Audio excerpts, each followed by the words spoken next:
here we go. You're listening to Addressing Gettysburg. Hello, ladies and gentlemen, patrons galore, or whatever. Today, we have one of those episodes where we get to know someone who you probably already know of or are familiar with, or at least are familiar with his work. And that is a fella named Mike Barycki from Civil War Tees. Hello, Mike. Welcome. Hi, I'm glad you got the pronunciation. Yes, I had to write it out phonetically. And then also joining us is another Mike. We got two mics on the mic. And this one, of course, you all know him. 6 Questions Lentz is with us. He just dropped by and we're like, oh, you free? You want to come and do this? And so he said that he would sit with us and record. So he's joining us today.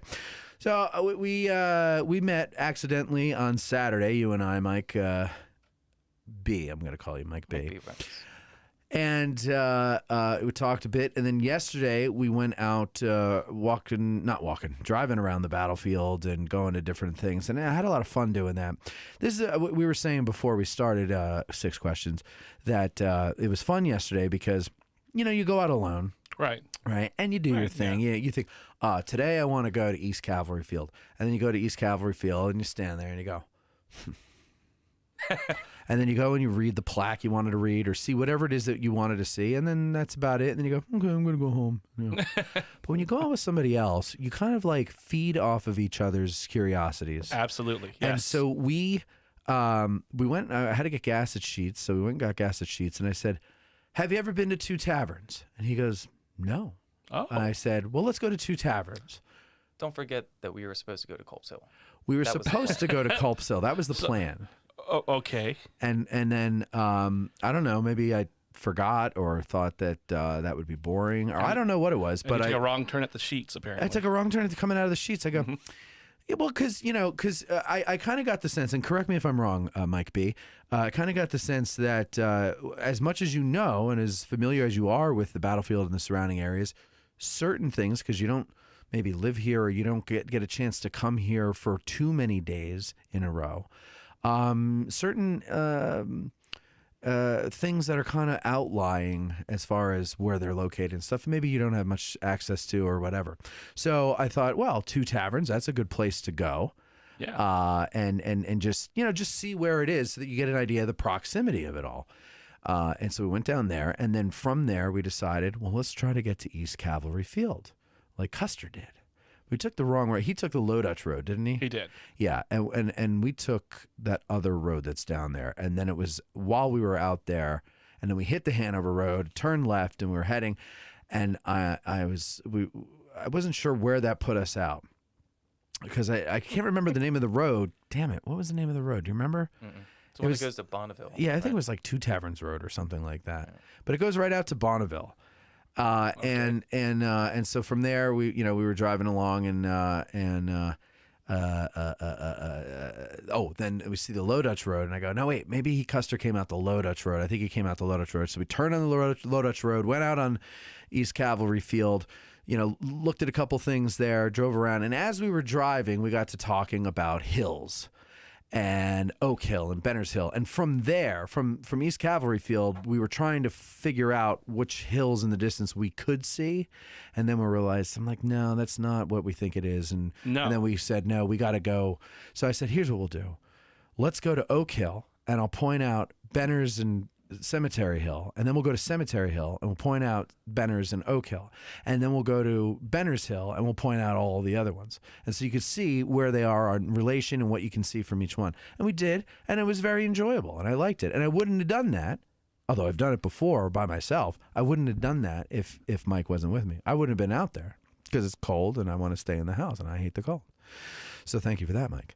But Mike is an interesting guy. He's a funny guy.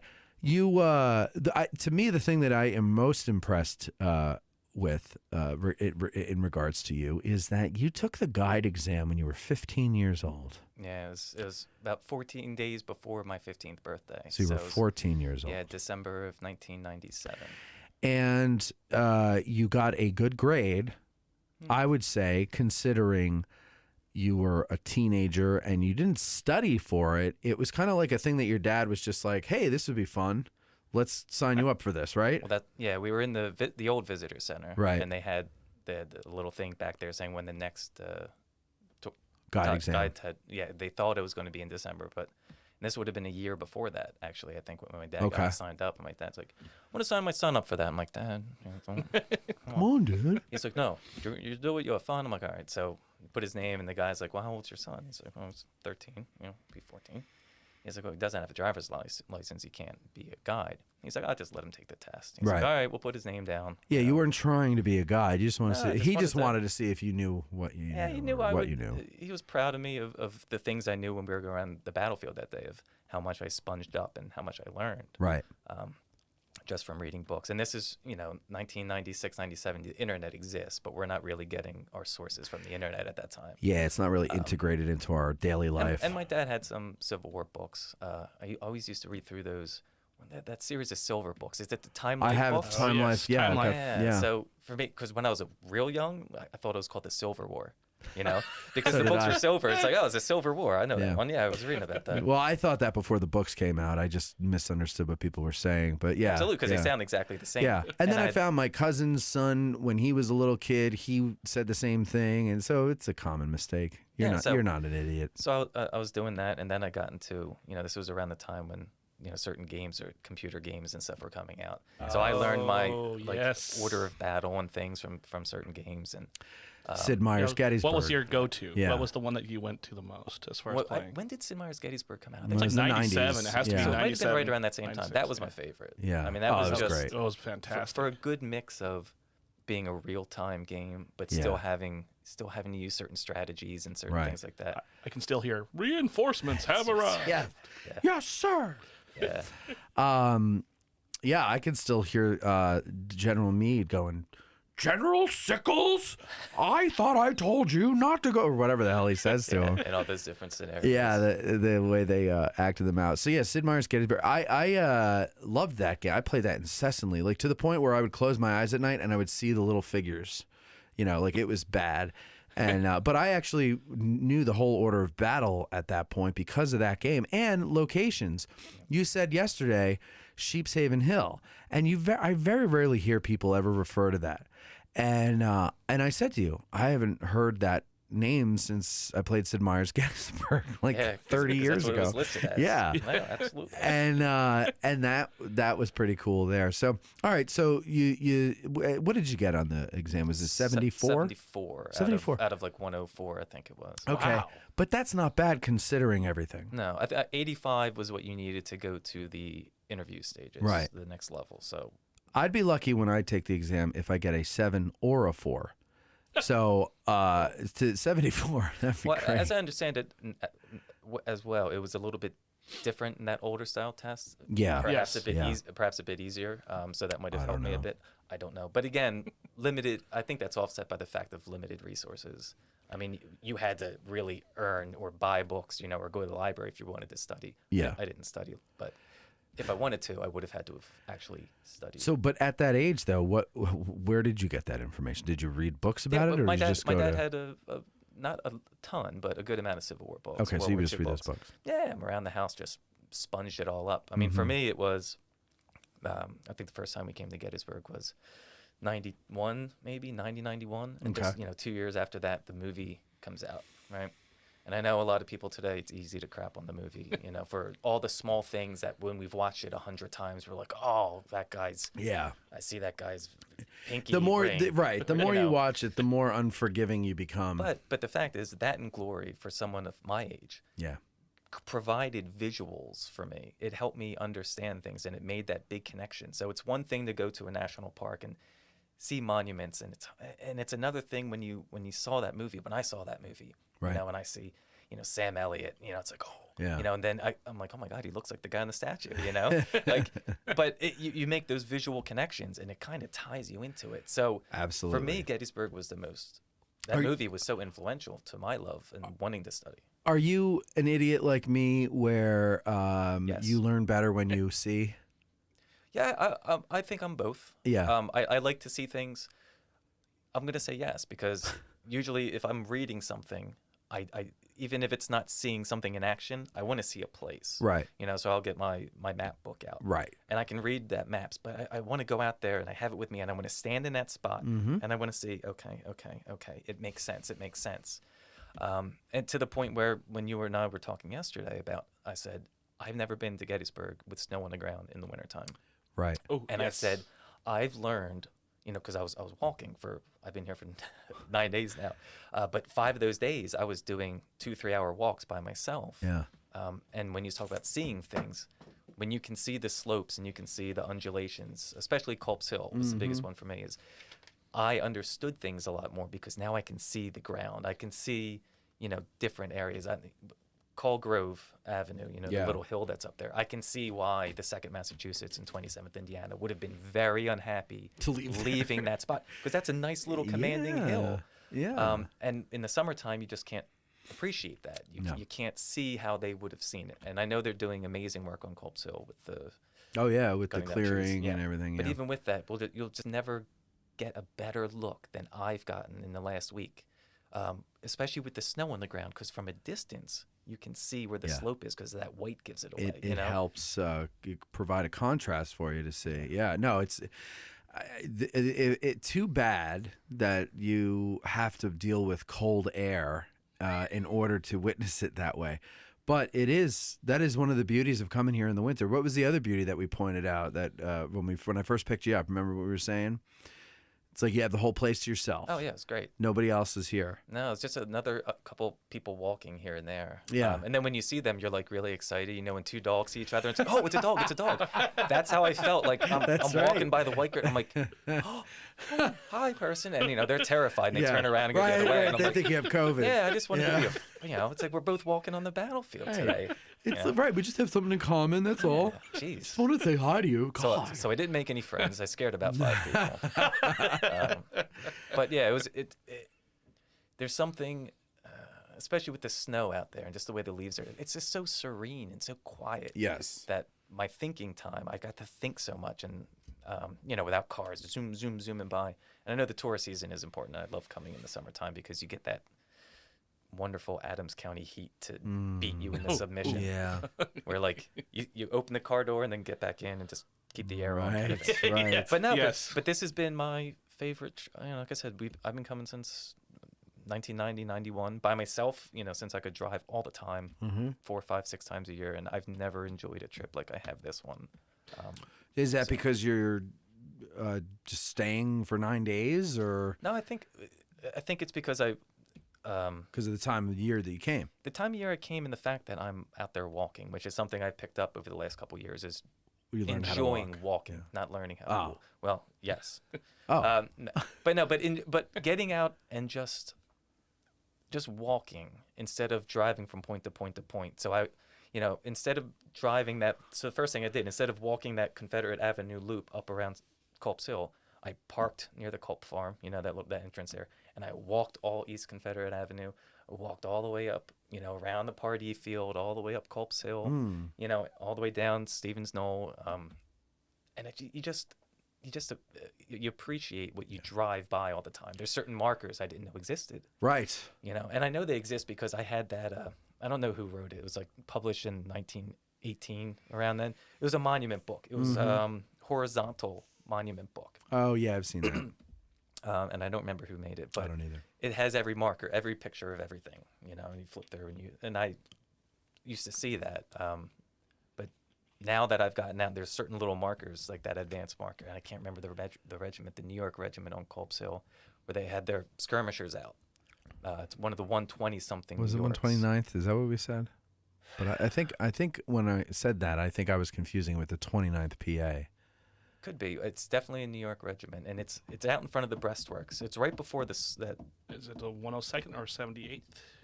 Nope, it's well before Well, that. that's okay. It's before. Anyway. Anyway. Consult the Lano. Yeah, but it was just I read the monument, and it was a monument that has four sides of stuff written on it. So I never would have read the opposite side unless I was walking. And it talked about how they sent skirmishers out. There was a marker out into the woods there, so I went into, over the breastworks, down towards Culp's Hill, Right. towards the Confederate sign. And you can see, as I'm walking, you just saw the slope start to go down. Interesting. And I said, I bet that marker is where that slope starts to go down. And it is. It's right up there. And so it makes sense in the wintertime. You can see why, if you're behind those breastworks, Right. that you could say, okay, let's send skirmishers out there because it's a better look of what's coming at us than where we are now. Right. Absolutely. But again, that's just one of those things. If I wasn't walking, I never would have read that. I never would have gone out, and I never would have even known that existed. And that's the value of what Matt does with the Get Out of the Car tours. Yeah. Is Thank you you, have to go out there and actually walk the field in order to actually understand some of these things. and appreciate some of those things. Are we talking about? We're not talking about the 107th New York, are we? Could be. I'm not going to remember what it is. Where exactly was this? You come out of Spangler Spring, Yes. right? It's on the right-hand side. It's one of, it might even be one of Kane.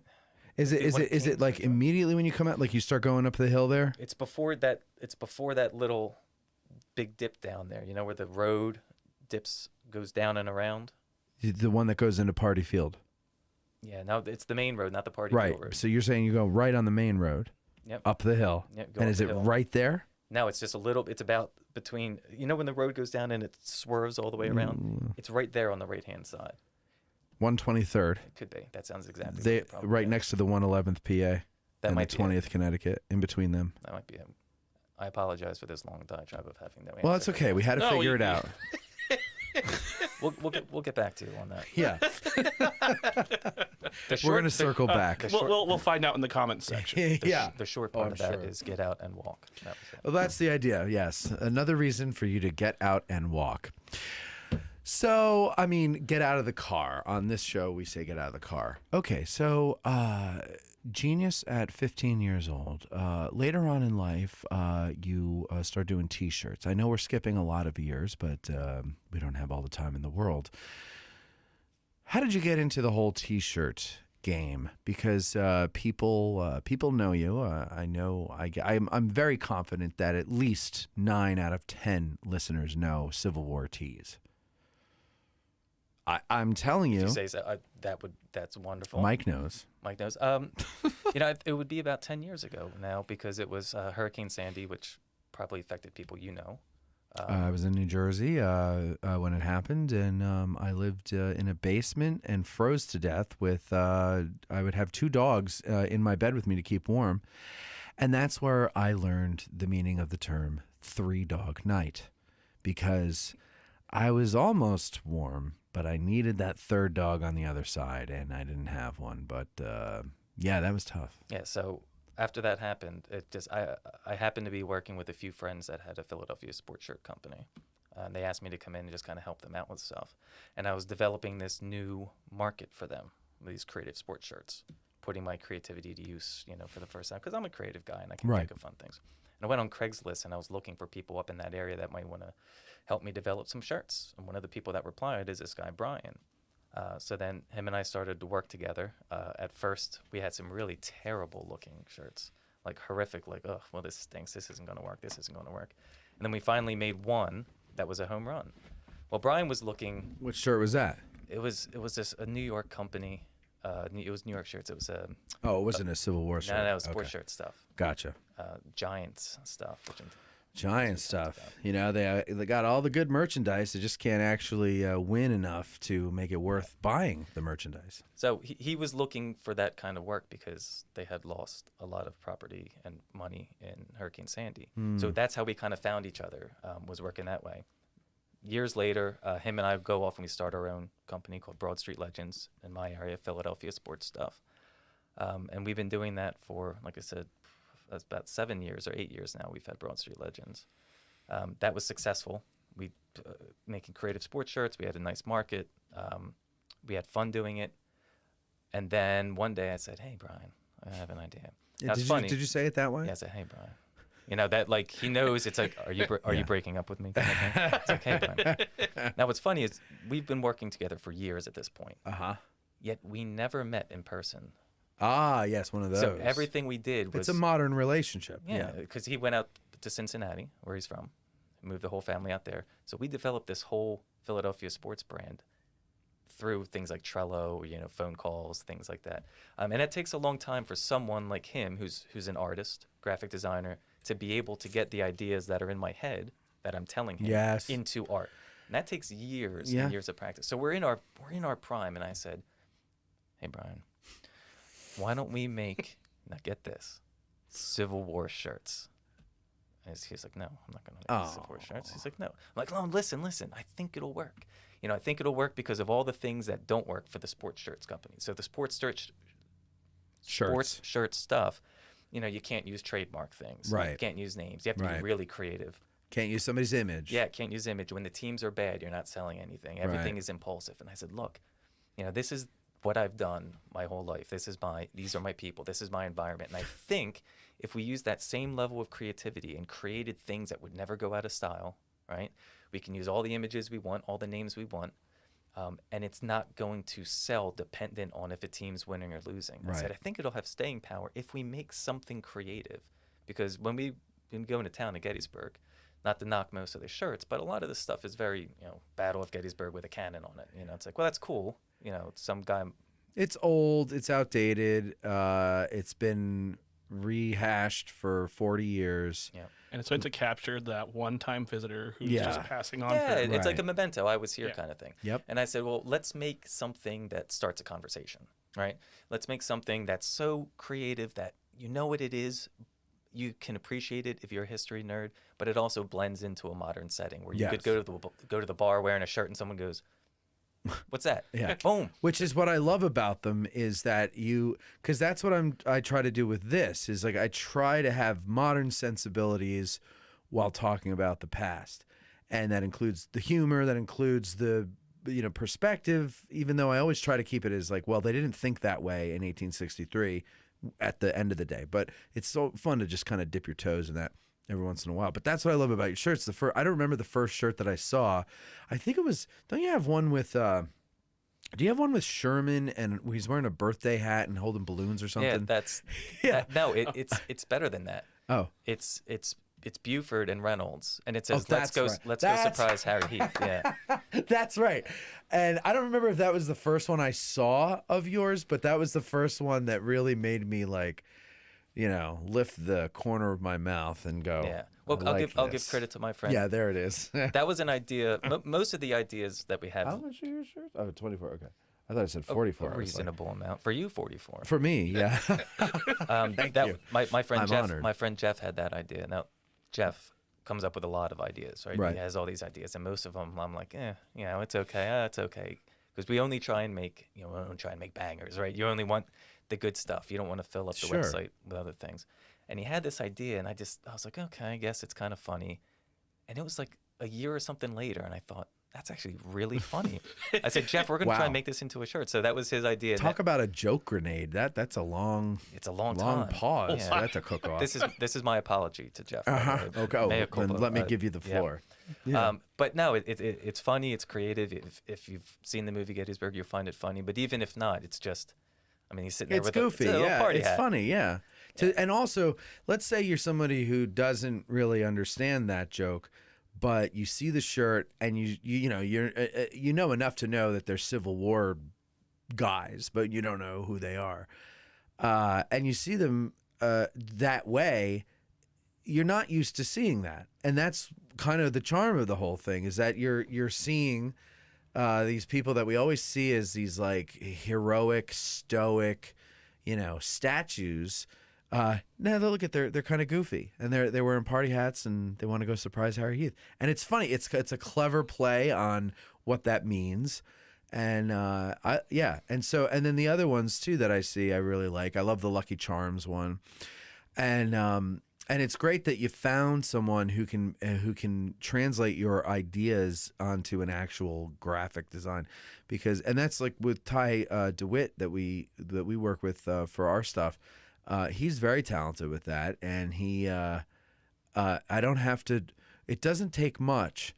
Like if I get an idea, I say, "Hey Ty, I have an idea, kind of like this, blah blah blah," and he goes, "Okay, let me work up a couple of things," and he'll send me a couple of things, and he'll either like get it right away or he won't. And then I'm like, no, it's got to be more like this. And then I'll send him like a picture of something I drew on a Post-it note with stick figures and, just lines and stuff. And he's able to do that. And if you can't do that, it's like a blessing if you can find somebody who can and is willing to do it and be like, well, yeah, but you got to pay me X amount for me to do it. And, Ty's like, I'll just, at the end of the year, we'll see how much we all made and we'll split it. Yeah. And I was like, that's perfect. And Ty does really good faces, especially. Like that's something that, Yes. And it's hard for people, so Brian is really good with his graphic design, but he's not necessarily someone that can do what Ty does. Is that why you got Ty? So for the to Lucky do faces? For the Lucky Charms design, when I saw it in my head, Mm-hmm. right, I saw it, okay, oh my God, it'd be so funny if we did like a Lucky Charms box. And it'll say like, it's magically victorious, or something like that, right? So, and I'm thinking, and then we could use like the General Mills type logo, but make it like a G for George. Yeah. And so, and I thought, and I'm thinking, well, Brian's not going to be able to do this, right? Not get Mead's face right. Because of the face. Yeah, and we didn't want to use, necessarily a stock image per se.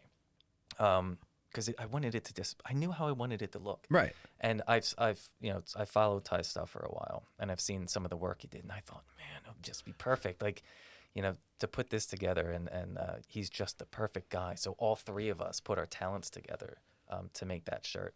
And it's one of my favorite shirts because of that. Yeah. And, we brought him into the system of how we were doing it, and it was just neat to something Brian and I have done so naturally for so long. It was cool to have someone come in and be part of that with us. And it's one of my favorite shirts. Yeah. As a finished product. Again, it's mixing the old and the new, and it works too. What he's got, ladies and gentlemen, if you're not familiar with this, is it's George Meade, and he's surrounded by a horseshoe, and on the horseshoe are all of the corps badges of the Army of the Potomac. Those are his Lucky Charms. Very clever. And then there's the G for General Mills. How do you have that? Where is that? What were you pointing to, Mike? Right there, the General Mills. Oh, is that what it is? That's what it is. Yeah. Okay. So General what does Meade. it say? General Meade? It says George Meade. George Meade. Yep. Yeah. And, Yeah. Yep, they're magically victorious. Magically victorious. Yes. Yeah. Yep. And Yep. that's cute. It's brilliant. People can enjoy that for sure. Go ahead. Okay. Correct me if I'm wrong. Is that really a horseshoe, or is that supposed to be a rainbow? I think that's a rainbow, like right off of basic look of just like if you the look Lucky at the Charms box. Yeah, exactly. Because the text box are actually clouds. All right, let me So- see. I can't so, yeah. see that far away. I should have had you describe it. I got it here. Okay. Oh, yeah. So it's like a rainbow. I see. Yeah, just more of an outline kind of thing. Yeah. But it's great, regardless. Very creative. All right. So then, where do you want to? How far? What do you want to do with Civil War tees? Like, how far do you want to go with it? Well, for the last few years, it's supplemented my own income. So I just finished 3 years of school in England. Right. That was the next thing I wanted to get to. So you went over to England to get your master's. Yeah. Naturally in American Civil War Studies, right? Yeah. So, well, I started to use my GI Bill. I got out of the service in 2006, and they had What branch were you in? I was in the Air Force. I was Okay. an electrician on HH-60 helicopters, so Okay. avionics. Oh, very nice. Yeah, fun stuff. Yeah. And now I sell T-shirts. Well, now you can get it. You can move here and get a job at like Ag Rotors or something. Nah, it's those days are past. Oh, okay. All right. Sorry. But I was trying. so I found out that the GI Bill, at least my GI Bill, had a 15-year limit. Use it or lose it. Oh, I didn't know that. Yeah, either did I, until I got a letter saying, "Hey, just so you know, in 4 years." Sneaky it's like, I was like, bastards. Son of a.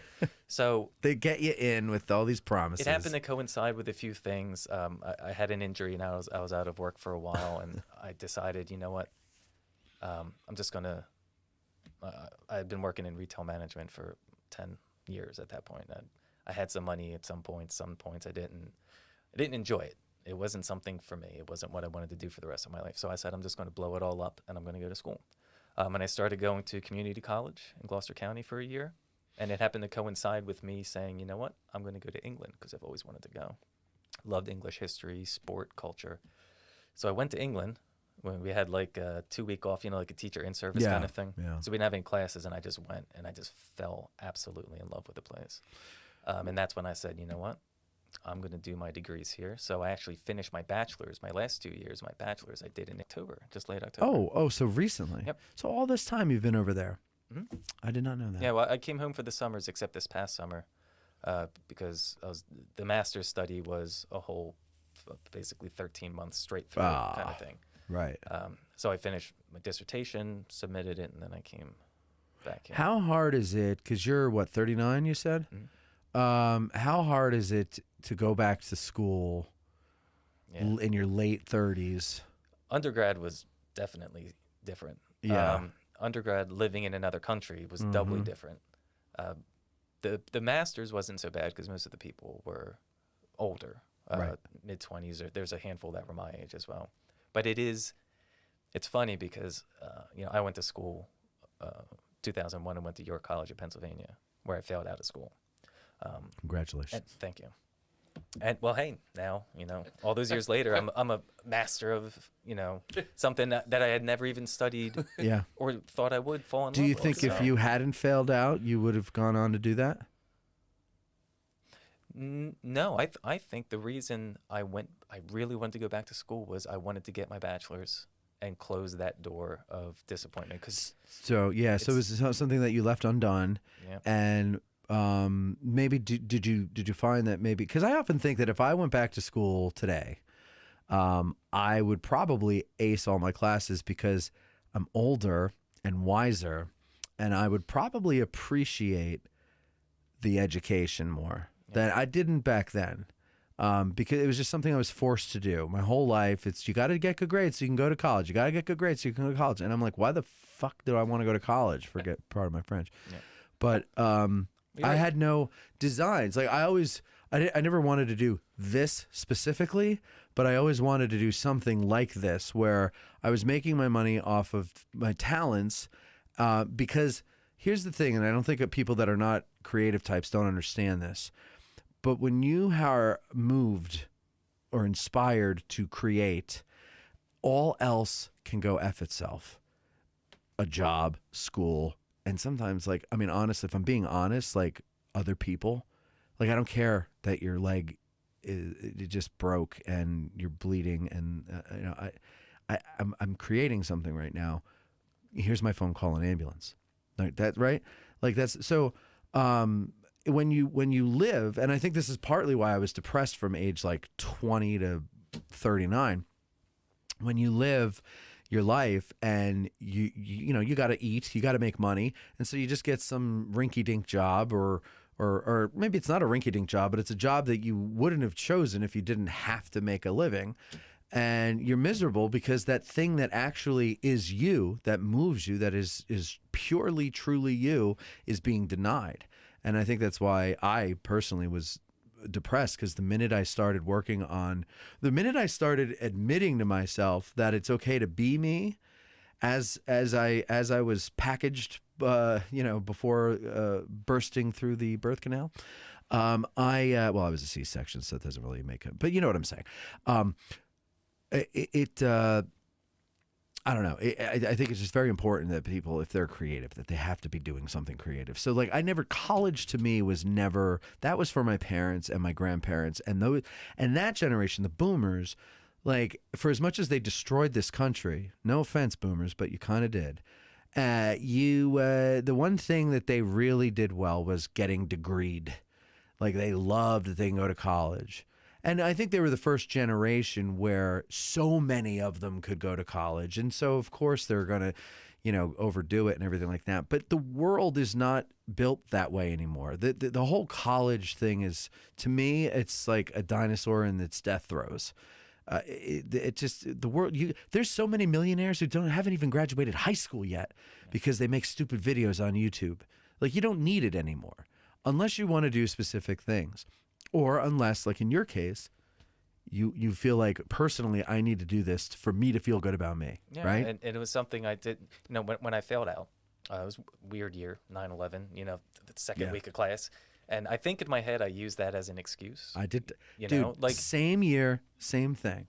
And to be fair, I think in hindsight, it's easy to beat myself up about that. But at that time, it was I didn't know what the hell was going on. You know, it was a very strange time. So I stopped going to class. But the truth was, I was never really invested in going to school No, because me neither. it was what you did next. So I failed out, came back, went to community college a bit, tried to force it again. It wasn't happening. And I said, you know what? I really need to kick myself in the gear. And that's when I went to the Air Force. When I got out of the Air Force, I did again. I fell into the do what you're supposed to do. Got a job, got a house, made money. Had nothing to do with history, had nothing to do with creativity. I was working for cell phone companies, but it paid well and I could afford a living, so I could move out.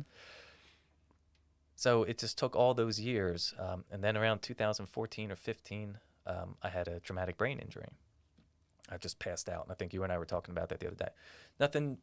Nothing medically wrong with me. I just happened to pass out one day. Yeah. And I had never passed out before. I think people that have passed out know the feeling when you're going to pass out. Like you kind of your head gets a little So you weird. could go sit on a couch or Yeah, something before it me, happens? I was like, what the hell's happening? So I go into my bathroom boom. and I look into the mirror. I wanted to look at my eyes to see them. They were dilated. And the next thing I remember, I felt like someone was smashing my head on the wall. What happened was I'm standing above there. I passed out. My chin, sliced my chin open on the sink. My head went back, cracked back of my skull on the floor. So anyway, long story short, months of not being able to work or function. I mean, I couldn't be in a moving car, I think, for maybe 2 months. It was that bad. Because you would get dizzy? You have a lot of time to think. You have a lot of time to think. And I thought to myself, I was just so unhappy with what I was doing. You know, I had everything you're supposed to have, you know, work, house, you know, things like that. But I was just genuinely unhappy. And it was because I wasn't doing what I wanted to do. Yeah. And that's when I kind of knew at that point, even though it took me another year to do it, that at some point I was going to have to blow this up. At some point I was going to have to face the pain of getting, you know, out of a mortgage that I was underwater on because I bought my house in 2008. Oops, don't do that. So everything was like, you know, I thought I was going to die in that house. I'm never getting out of under this mortgage. And you have to go through pains to do it. I mean, it was a nightmare to go through all that, but I did. And it was all because I knew I wanted to chase what I wanted to do. Long story short, how I end up in England and get a medieval history degree or even doing my bachelor's in England was never planned. It was just me being naturally me. I was like, I love this. I can't believe I've never studied medieval history, but I never would have loved it if I wasn't there, if I didn't see it, if I didn't feel it. And it was so cool when I was learning everything, it was all new. Right? When I went to college in 2001 and I would take a history course, it's the same stuff I learned in high school. It's just at a different level. Yeah. Right? So your classics. Even if I was going to study the American Civil War, I wouldn't have loved it. I wouldn't have been vested because it wasn't me wanting to do it. But going to England and studying medieval English history, that was something I loved, and I just soaked that up. And everything I learned, I was like a sponge for it, you know, because it was all new. So. Sure. Do you ever return back to that? Have you touched a study or a manuscript or read anything about the Middle Ages since you've come back? Oh yeah, well, it's only been since October. What I did was, because it was a long year, man. Like in the COVID world, doing a master's study In a foreign country. and all the archives weren't open yet, so it was really hard to do a dissertation, an original study dissertation. Right. But I did that, and excellent. I got marked really well. It won an award, so it was really cool that I got that, especially as a foreign student. Wow. Right. So I took some time off, but just over the last couple weeks, I did a seminar a couple weeks ago, and that kind of got me going again. And as much as I love American Civil War is my thing. That's till the day I die. That's my thing. But that fascination with medieval history just gives me so many cool options. It is a go fascinating 'Cause time. I mean, they're not even, they don't correlate. It's like two No. completely random yeah. things. You know? But it is a fascinating time to learn about, and I loved that David Starkey series about the monarchs. I think it was called Monarchy. Did you ever watch that? I've seen it. Yep, Starkey's. I love Sorry. his stuff. Do you know what I'm talking about? I don't think he's related to Ringo Starr, but Well, compared to medieval history, what I study is journalism. So, I mean, essentially, yeah. yeah, right. Yeah. But yeah. ideally, you know, as far as what I'm going to do in the future, even at my old age, I think I have not so many options, but you know, everyone's like, "Oh, what do you want to do? What do you do?" And I'm like, "I'll get there. I'll figure that out." Figure it out. You only come back in October. Like, Yeah, and it might be a mix of both. I mean, I'd love to teach some form of medieval history, even if it's as like an adjunct professorship. There's a very specific thing at a Right, college right. that would be so cool, like 12th, 13th century. Yeah. England. And then if I can do that and do something with American Civil War history as my career, as my life, that would be perfect. So the shirts have been a way for me to express my creativity, put money in my pocket while I was at school. But, now I'm here speaking to you. Which is the crowning achievement of your career so far. Obviously, yeah. Thank you.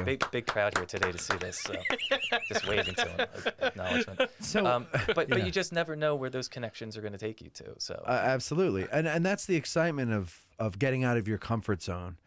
It is scary, and some people fall on their face as soon as they step out of the gate. Other people don't, and I think if you're doing the right thing for the right reasons, the universe just kind of gets out of your way up to a point, and then it steps in the way again to remind you that this too shall pass, and you will fail again, and that shall pass, and then you'll succeed. Like, this never frickin' ends. But I have an idea for you for the medieval stuff. Yeah. You could do a podcast, and you call it "Hello, Governor," and yes, and yeah, I mean that's probably a little later on that term and everything, but yeah, that would work. I'll tell you what's funny is, growing up, I used to do, and I'm not going to do it now and I'll explain why. I used to do it in English accent, right? Because it was funny to me. Which English accent would you do? My own, what I would think an English accent is. Oh, Now, Ooh, most Americans, Can't do one. most Americans wouldn't know. I can do, to them, I sounded like an English accent to a point where me to and, who? The English? no, to Americans. To Americans, yes. So at one point, we went into a bar in Philadelphia. We were playing darts. Right. Right? It was me and this friend. I was talking about Jeff, and I was like, Jeff Dartman. yeah, he's like, why don't you do English, Mike? And I was like, all right. So we went to a Phillies game. We go into this bar, and I'm pretending to be from England, telling them it was my first time in America. They bought us drinks. They let us play right on the dartboard. I was like, oh my God, this is amazing. So I'm literally pretending to be English, like, and the whole bar is into this. Like, oh, it's so cool. Like, how did you think of the Phillies game? I was like, oh, it's great. It's good. Yeah. And I don't do this accent now because after living in England, the one thing you realize is We can't do accents. no. Now, okay, but for the edification of the audience and myself, and to set the record straight about English accents, Yep. can you do what you thought was an English accent, and can you do what the British have corrected you on, and how a proper English accent should go? Can I do no? Can you at least try to mimic or approximate it so that Right we now? can? Yeah, no. In May, No. Can you come down? Can you work That's a on this until ridiculous May and then come down? It's a ridiculous question.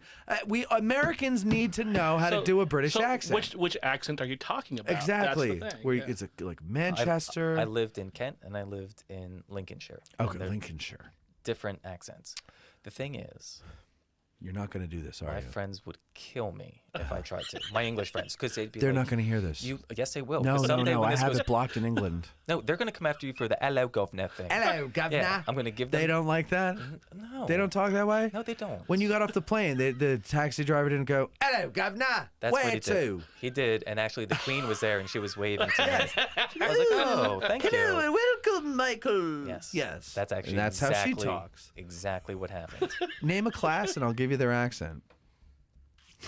Name a class. Yeah, she's upper class, right? Sure. Upper crust. Oh, they all talk like this. Who's here? Yeah. Right. as And a- then the cab drivers, "Hello, governor." And then where were you? Who would you say that you were like middle class hanging out with those people Sure, there? middle class people. Right. So they're more like this, perhaps. And then, well, that's it. You got cab drivers, middle class, and the Queen, right? For a second there, I actually thought I was in you. England, Thank and I'm you. like, It's like, what? I didn't even have anything to drink. Did Today, I get but kicked think in the head by a mule? Because I feel like I'm in England. Go ahead, Mike. Go ahead. Bring it back to seriousness. So being over there, Yeah. and of course, we are from the English, we Correct. established Right. history lesson there, not Civil War. Do you see some correlation between some of the English accents and maybe some of the regional American accents? I think where I live in southern New Jersey and near Philadelphia, there's certain words we say that we get made fun of that are pretty close to the actual English accent, like Yeah. the word home. Home. Yeah, that's how I say home. Going Home. Yeah. They say home. Yes, it's very Home. close. Or go. Go. That's how I say go. Go. Oh, But- you know, I never put that together. That's a. Okay, keep going. Yeah, so I Yeah. mean, there's especially those two words, because anywhere I go in America, I'm going to get picked out for where I live. When I go, yeah, I'm going home. Home. People are like, Yeah. what the hell's wrong with you? Just have like a stroke? Yeah. Are you from but, Delaware? but it's funny. Those were the only words that when an English person hears me say it, they're like, oh yeah, I know exactly. What you're saying. Yeah. That sounds like, are you doing an English accent? I'm Yeah. like, no, No. I'm from South Jersey, man. No. Like, I'm going to Wawa. So that's interesting. So then, and so my thing has always been the Southern accents. Like, where the hell did they come from? And like the upper class Southern, like the aristocratic type of way of talking, the way the plantation owners might have talked, or at least the way they do in the movies, because we don't know, because we've never heard these people. But that kind of like kind of lofty kind of way of speaking and everything, to me, is close to a British accent, but after years of not hearing legitimate British accents, generations go by, and then it just turns into this thing. It does. And then you have the lower classes that don't have the education per se, and so they talk like they got a mouthful of marbles sometimes. Well, even with that, even in England, Yeah, the I've- Cockneys. I think so. Right? For instance, the big thing is that they're used to the soft R, right? So not really, that R sound almost everywhere in the country is not pronounced, Right. right? But in the West Country, it's a hard R. If they talk an R, they pronounce that R like we would. The Or like West Country. Where was that? So like Wales, Cornwall. or Cornwall. Okay. Yeah. And they'll pronounce it. It's the only place really in that country. There's a couple other of those old Britain places, like near Wales, but they'll use that hard R still, which is very un-English today. But it's very likely that when they came and colonized America, that accent would have, that soft R probably didn't really exist coming over to the Americas. That's more of an adaptation of 18th, 19th century England getting away, its own shift of how they speak. Interesting. So the fact that we're using a hard R, when we say road, not necessarily road, but Because what would they say? Woad? no, that's why I said not road. None of Okay. it starts with an R. You're but saying like, where like it ends with like an R? aware, where we hit that R at the end, and they just say aware. Aware. Yeah. and- It's, So you think that when people started coming here from England, it was during the time where they still used the hard R, and in the meantime, they said, "Okay, we got rid of those idiots. Now let's do it the right way." yeah, and Soft R. and I'm not a linguistics kind of person. And Yeah, I'm sure there is but an this is actual all- history to this. right. But the fact that in their own country it's even changed just makes it less strange that our own have changed. Right, The Southern sure. accent, Yeah. the New England kind of accent. I just had a crazy idea. You said around about 1700s, 1800s is when that shift starts to Yeah, really more- happen, really. More Right. like, more Yeah. into the 19th century too. So we're talking about the Industrial Revolution, and this is where we're starting to see that separation of the classes, especially when it comes to economics. So I think you're not too far off, Matt. I think when you're talking about classes, wouldn't they linguistically try to differentiate themselves from one class to the other based on what's going on in the country at the time? And they could, and I'm sure that might have been what it Well, was. how about but the upper class I'm not here linguistic. in the United States speaking like they're British? Like Yeah. that's not real. No, You that's- didn't. but that's like forced. That's like really annoying. But that's what I'm Yeah. saying. Yeah, But they're yes. trying to separate themselves Sure. from the rest of us. But then again, it goes back to that idea of us versus them, Yeah. trying to differentiate Yeah. yourself from everybody else. Yeah, so some accents could just be a lack of education, and other accents could be too much education that they can't stand the uneducated, and they want to do something that really differentiates them from those other people. But and there's come up with a also goofy accent. there's also things like the Cockney accent, which is a lower class London kind of thing where they're purposefully cutting, like you said, hello. R's, yeah. They're cutting out the H's. and- Hello, Harry. Yeah, they won't pronounce that H. But Why don't we go to Hartford and get rid of this LO?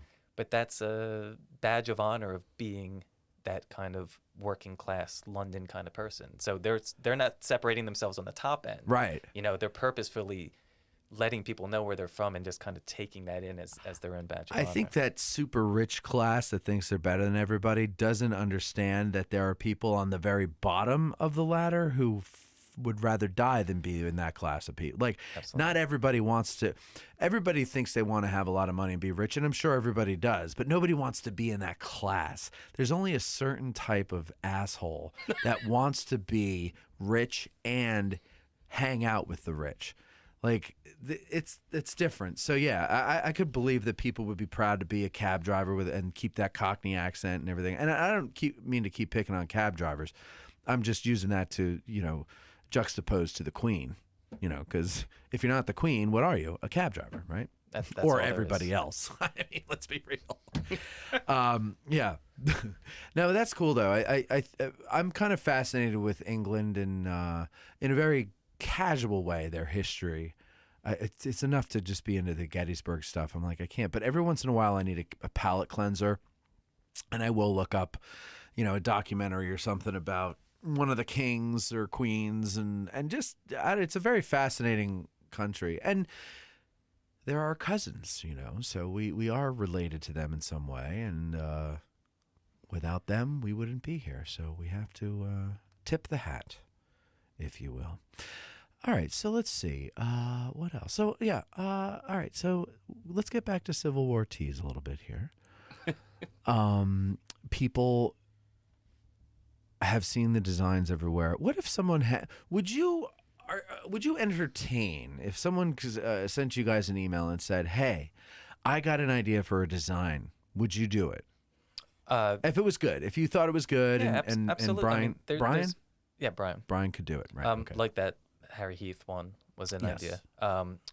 The other real popular one, the John Burns one. Get off my lawn. Yep. Yep. Do you guys, I know John and Kevin had come to me with this, and we decided we were going to sell that and use it. The initial sale of that, when we raised funds for it, was going directly to, at the time, Civil War Trust. So, we do take in certain ideas. Now, we do get a lot of messages of people that have ideas. Yeah. And it's hard to tell people, like, either that's not the best idea, or maybe people also have ideas that aren't easy to turn into visual things. Right. Like, there's so many ideas, there's so many hours of Brian's I've wasted of saying, hey, I've got this great idea. And he spends like all night doing it. And it just I doesn't wake work. up and I'm like, God, no, that doesn't work. Yeah. And, for him, we've known each other long enough now that it's not a problem. But there's Right. definitely some nights where I just know he was like, Oh yeah, and I wonder about that with Ty, because he'll send me something and I'll be like, yeah, a little less on the smoke or something. yeah. And then he goes a little less on the smoke, and I go, no, that's too much less on the smoke. I'm talking just a touch, and and he'll go back and forth, and I know that when I used to do visual work with video and photography and stuff like that, I hated that. Yep. That's why I was not cut out for the editing side of things. It's like I just no. No, and it's why, Brian and I, for all those years, it really takes years of working with someone Yeah. to remove those frustrations. And still, we're going to do things one way or the other that's still going to frustrate the other person. Sure. That's natural. That's called being business partners. Right. But we have less of those now. I would try and waste less. In fact, I thought I probably took it harder than Brian did for his hours wasted. Where I'm like, oh, dude, I am so sorry. He's like, it's not a big deal. Yeah, I know exactly. He's what got you're 4 talking kids. He's like, oh, none of them ate today Oh. because I was, working on this crappy design you thought of. And I'm like, oh, wow, thanks for the passive aggressiveness, I Brian. left a box of Oreos on the floor for them Like, I hear the while child- I worked on this the for kid's you. crying in the background. He's like, oh, you want less smoke? Is that what you want? All right, hold on. I got to make less smoke. Yeah. No, So- honey, you have to sit in your dirty diaper until Daddy fixes the amount of smoke for Uncle Mike. But that is the hard part. So if you go to the website and there's, I don't know what we have, like, let's say we have 30 designs on there. Yeah. There's 90 that didn't work. There's so many ideas, and there's other ideas I have. It's just sometimes it doesn't work. So people will say, hey, I have an idea for a shirt. And sometimes it's just like, look, if it's not something that we know we can sell X of, right? Since we work for ourselves, frankly, sometimes it's just not worth the hours it takes to create it. Sure. I'm sure we'd love to have 1 million shirts on there. But the other thing is, too, like I said, bangers only. We only want to try and have, not every shirt's perfect, but you don't want to have this huge boutique of 500 shirts. too much to go choose through. from. No, so But yeah, I get the idea of, like, we just want to make bangers, but it's like a band going into a studio saying, we're only putting #1 hits on it. You don't know what a banger. Absolutely. So like sometimes you have to just throw something out there that might be media. I find one man's trash is another man's treasure is a very true statement, because like I paint, and I've had paintings on display in cafes and things like that. And it was usually, usually the way it went was like the one that I was most proud of, and the one that when I would go in there, I would look at it and be like, man, I'm so proud of that one. Just sat there for months and years and collected dust. And then I had one that I absolutely hated, and I was like, this sucks. This isn't the way I wanted it to come out. I'll just fucking put it in the thing, and let the chips fall where they may. Like within a day, they're calling me saying, hey, that painting you put up yesterday, this lady wants to buy it. So I was like, oh, okay. So she bought it. And then a week later, a woman came in and she goes, what happened to the painting that was over there? I really wanted to get it. And he called me and he's like, hey, there's a woman here. She wants to know what happened to the painting that you sold last week. And she wants to know if she could commission you to do it again. Yeah. I'm like, I hate that painting. Like it was a horrible painting. But nobody really knows. Like one man's trash is another man's treasure. So the same thing with shirts or anything else. Like sometimes you have to throw it out there and see how the public reacts. Because except for people who listen to our show and buy your T-shirts, the public has no taste. Yes. Well, I have. I'm not going to say that about Mr. Public. I like you. So we're no, I said except for Mr. Public. Yeah, I'm right there. Yeah. Yeah. If they don't like your T-shirts and they don't like our show, they don't have taste. It's very obvious. I understand, but I'm still not going to slight Mr. Public. I'm sorry. What we're doing by saying that is pressuring them into liking us because they don't want to be on the outs. It's very simple. There are people I'll reach out to and show designs to get their feedback. And what you just said about your trash and treasure kind of thing. There was some designs for the Philly stuff, the Philly sports shirt stuff. I remember I was at a bar with someone, and I was showing her some of the stuff we didn't use. I was like, yeah, here's some of the stuff we didn't. She's like, I really like that. Like you didn't use that? I'm like, nah, it's weak. It's like it's not. She's like, no, I really like it.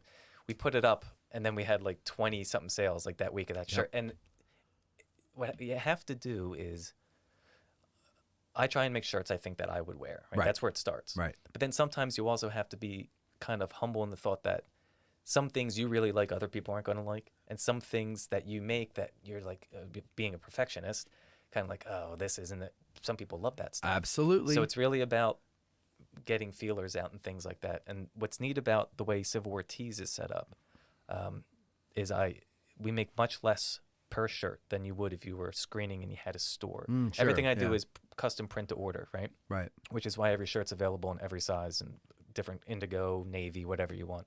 The other advantage of that is sometimes we can take a chance and release a shirt. And if 500 people buy it, that's amazing.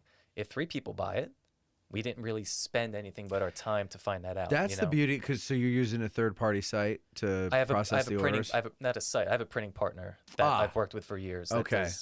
So he works with you because most printers won't do that. So that's why a lot of we use a third party site because we can't find a printer who will do it to order. It's just not worth it for them.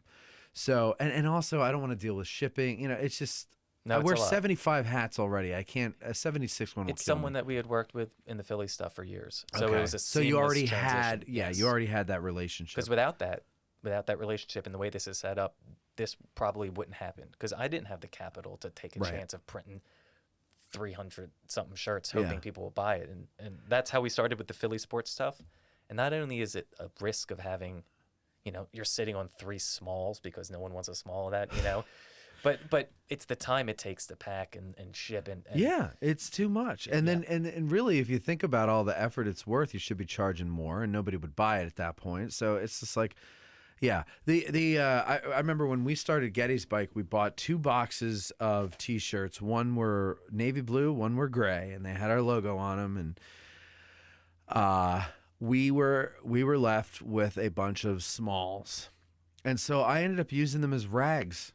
Like at the end, it was just like nobody bought these because we live in America and very few people are small, and even people who are small eventually are going to be a little larger, you know. No, absolutely. And so small just wasn't popular, and so we didn't use it. And so so they make great rags, but they were high quality rags too, because these were good T-shirts.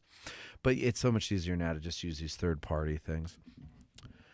What do you have in store for us as far as T-shirts that are coming out that maybe you want to wet the whistle of the public about? Well, that's top secret information. Nothing you can promote yet. Nothing to create a buzz. No, we always have. When I come up with an idea, even if it's just a basic word or a phrase or quote or something, we use Trello, which I think is now owned by someone else. But basically, it's like a card system online, so I can create a card for something. Brian can go in and see what I've placed under this, like an idea card. I can put images in there. So Trello. Trello, yeah. So each card we use is its own. Each design has its own card, and then Brian can put sketches in there. Brian can put feedback. So it's basically each of these little cards is its own conversation, which is way better than trying to communicate through email, text, because everything stays in its own design, its own place. Right. And that works really well. So we use that, and we always will have 3 or 4 or 5 designs. I'll have them lined up in order of, how important I think they are. And what'll happen is Brian's a hardworking dad. He's got kids, married. This is not his full-time job. I can always come up with ideas, but we can only get them done, when Brian has, it's tough, because I don't, when he has time to get in there, and not just the time, because time is one thing, but to have that creativity. Because you said you paint, right? And if you're not feeling it, it's not going to happen. Listen, I've got 26 blank canvases at home because I keep buying new canvases thinking that's going to inspire me to paint something that day. And yesterday I was putting one of the canvases up in my painting room, and I go, you know what? Enough. Fill these canvases up first, you idiot. Like, in buying a new color. Yeah, I know exactly what you're saying. Yeah, so it just... When we come out with designs, it's always when it's a good time for both of us. Because a lot of people are like, oh, what's coming out next? What's coming out next? And I don't ever have an answer for that. Because when that happens is when it happens. And what's cool is, since it's not our full-time job and since it really is our passion, that we're not really in any rush. Doesn't matter. Yeah, you can enjoy it. You can enjoy the process. Absolutely. And it is a fun process to create something, especially with someone else, because once it's done, you could both look at it and go like, wow, we did this together. We didn't kill each other. We might have been annoyed by each other once in a while, but we didn't kill each other. And more than the money, and I'm not being sarcastic, the money's good, right? Everything we do because we need income to get by and to survive. Hey, you have to have it. But for me, way more important and way more fulfilling for both of us, for Brian and I, is when we've worked together for hours on this. I had an idea in my head. I put it in there. He started it. We went through 3, 4, 5 edits. We put it out. Someone buys it. It goes out to their house. And then we go on Instagram and we see someone tagged us and they're wearing it out on the battlefield. Yeah.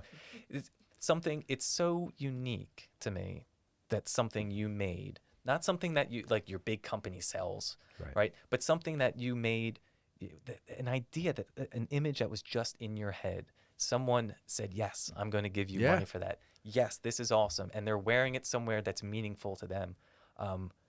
That is the high of highs for me. Like I will never tire of that. It is a nice high. It is. I had a high the other night. I wasn't feeling well, so I didn't go to the lectures on Sunday. And Eric went and recorded them for me. And when he came by to return the recorder, we were talking, and I said, well, how were the lectures today? And he goes, oh, good. He goes, there was a listener at the Tim's lecture, and he recognized me, and he came over and started talking to me. And Eric was perplexed that anybody recognized him. He's like, I don't understand why people recognize me. I try to not be involved on camera and everything. I go, Eric, Sunday nights you sit in your freaking chair at your house and you do a live show on Facebook. Like, what do you mean people aren't going to recognize you?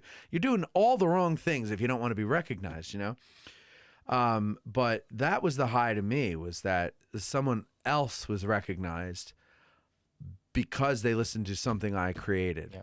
And there was a time when Mike, we were all on Remembrance Day. Remember, we were at Farnsworth, and one of the listeners was there. He came over and said hi. Mike was there. Cam was there. If you don't know Cam, he's another big star that we made. And I was there, and there were several other people. Right. And this guy came over, said hi to us. And when I introduced him to Mike, he was, oh, and then I introduced him to Cam, he was, oh, oh. And then other people came in and they were all, oh. And then this guy noticed and he goes, man, this must suck for Mac because like they're all getting the attention. I was like, no.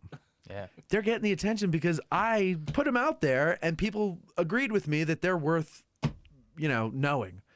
And so there's so many highs that come with this stuff, But yeah, I mean, like we have, it's funny. Do you encourage or ask people to hashtag you and share the picture where they go somewhere, or are people just doing that? People just do it. See, then nobody does that for us. Like very few people have done that for us, and we've sold a good deal of T-shirts. And maybe I would say I can remember 5 people maybe posting them wearing it or posting that it just came in the mail or something over 3 years. So I need to start asking people to do that. There's some times that I have a good amount of pictures of people wearing shirts as it is, but then there's sometimes you want. I have a good amount of people not wearing shirts. Well, what I mean is, I don't think there's anything. I don't think there's anything wrong with even putting something out and say, hey, if you have one, send Please us a do. picture. No, there is. I don't know. I don't think there because is. people like to do that for you.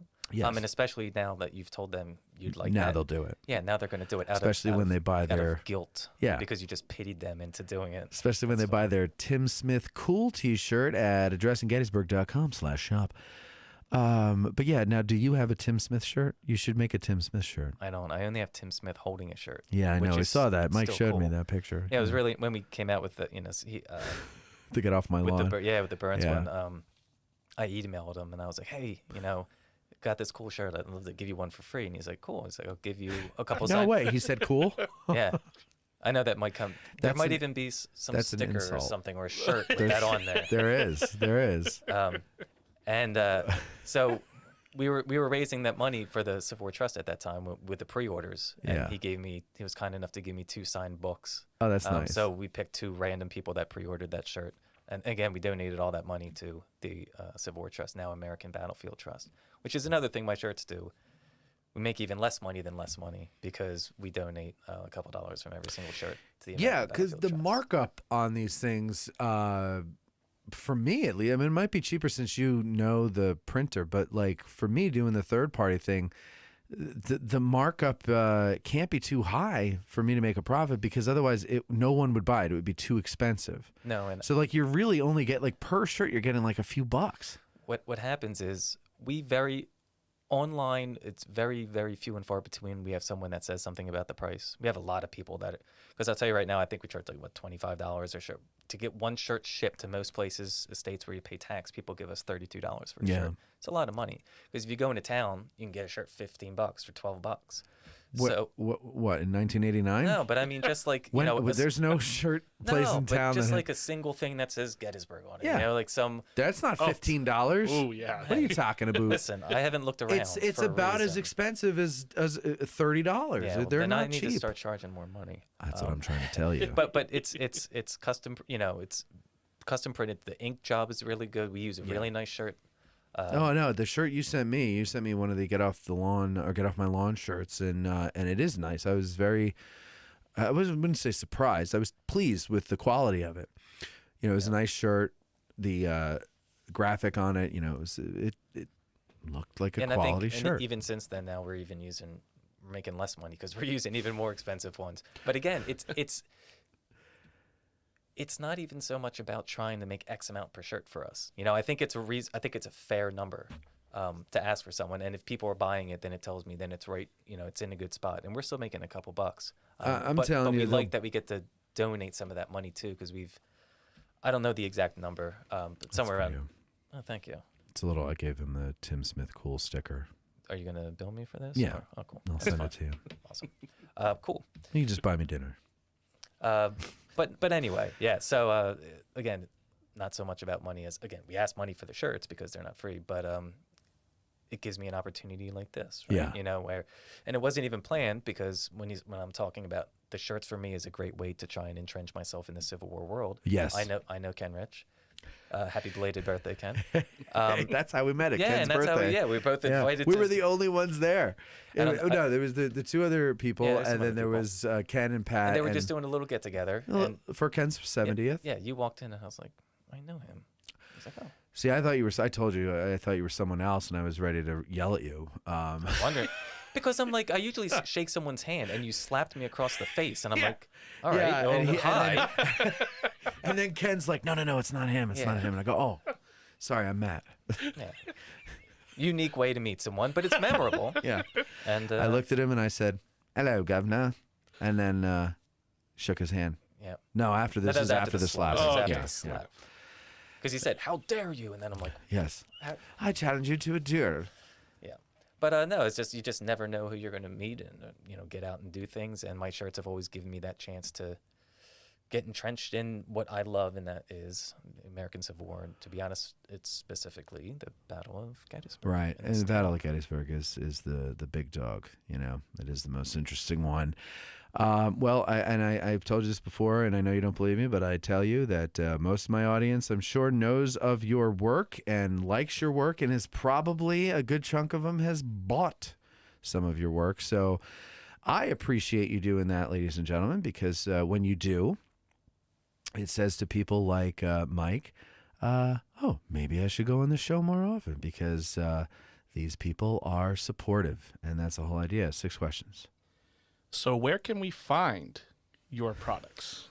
Well, we thought of using a really creative domain name, and you can get them at civilwartees.com. Oh. Yep, TEES. Right. Oh, there Yeah, you make sure you get that in there. It's not tease. No, or Like- TASE, because that's a whole different that's a great company idea, Civil War Teas. Right? Where We'll you talk about sell- that later. Okay, yes, I got Yeah, it. And like I'm some- loving it yeah, because well- I do drink tea. Yeah. No, I didn't mean that kind Oh, of tea. Yeah. I Yeah, like that even better. Like the. Yeah, I gotcha. By the way, let me tell you a story. I'm going to end with this story. Is it the Benner's Hill? Yeah. Yesterday, we go to so Benner's Hill. For those of you who haven't been there, this might not make sense to you, but imagine one of those old like skeleton keys. Okay, except there's no little teeth at the end. So just imagine a bar with a circle at the end, like a little loop or something. That's what the road at Benner's Hill is. Okay, you come off of Hanover Ave or Hanover Road, and you just go straight down to the end. And there's a cul-de-sac there with a little island. You just loop around and you go back out. There was a van, like a 15-passenger van there. It had New York plates, right? It was New York plates? I think it was New York plates. We don't want to say it because it's someone's plate. Oh, but yeah. It was. Oh, I almost said it, too. It was a vanity plate. It was a vanity plate. And I see it. It's so hard now because I'm not saying that. I should have not said the state because now. Yeah. Okay, but anyway, the vanity plate had something to do with tickling. Let's put it like that. Or at least it looked that way, right? There was the word or the letters TICK or TCK or something like that, right? We just drove by real quick because we really. But as we passed it, I said something like that. Did that vanity plate say tickle something? He's like, yeah, it absolutely did. And there's one guy in this van. Big long van too, like Yeah. 4 rows of seats. This is a passenger van. Yeah. Okay, this is the purpose of bringing a large group of people somewhere. And this guy's up there in the driver's seat. And I mean, he's just like, he could have been dead now that I'm thinking about it, because he's just kind of just sitting there, right? He's not moving, doesn't seem to be looking at anything. He's not reading anything. And I'm wondering what's going on in the back of that van with the tickle monster or whatever his license plate was. Sitting up there at the front. And then but just as we got to the end of the road, I said, I bet you something's going on. And I said, I'll bet you this is a place where people go for some nefarious reasons. Won't go into detail on that. Use your imagination. Or they were reading a book together and didn't want to be disturbed. It's also a great place to go to not be disturbed if you're Yeah, like studying. Sure. Absolutely. Playing checkers, competitive checkers. You know, Competitive checkers, you can get some practice in, and you don't want to scare people with all the yelling. This is a good place to go. Or a little pickle tickle. Yeah. So anyway, so he is sitting there, and I said, I guarantee I know what's going on. The van is facing that way on purpose because it's facing the entrance of the road. He's up front. We didn't see anything in the back. The windows weren't tinted. And it was all windows. So I didn't see any heads or anything like that. But there's the floor and there's benches. Like the seats back there are not captain's chairs. They're benches. So God knows what's going on below the window line. And he's the lookout. Yeah, and of all the places in the park, as we're going, we're thinking that's the perfect place. That's the perfect place. Because it's only one entry point. Right. Right. It's all surrounded by private property, woods. Yep. And it's a long road. You have a good You've got amount time of to say, everybody zip up.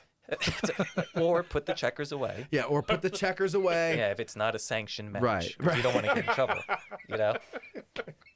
You don't want to get in trouble for that illegal I'm telling you. checker play. I've had so much fun hanging out with you the last couple of days because you're funny. Yeah, and you got a very dry sense of humor and the way you deliver it, and I love that. Ladies and gentlemen, civilwartees.com is the place to go to get these awesome shirts. Everybody loves them. You should too if you don't already, but I'm sure you do. Mike, thank you very much for doing this. It was really great meeting you and hanging out with you. 6 questions. Thank you very much for popping in and joining this and adding to the discussion, as you always do. And ladies and gentlemen, thank you for listening or watching, as the case may be. Goodbye.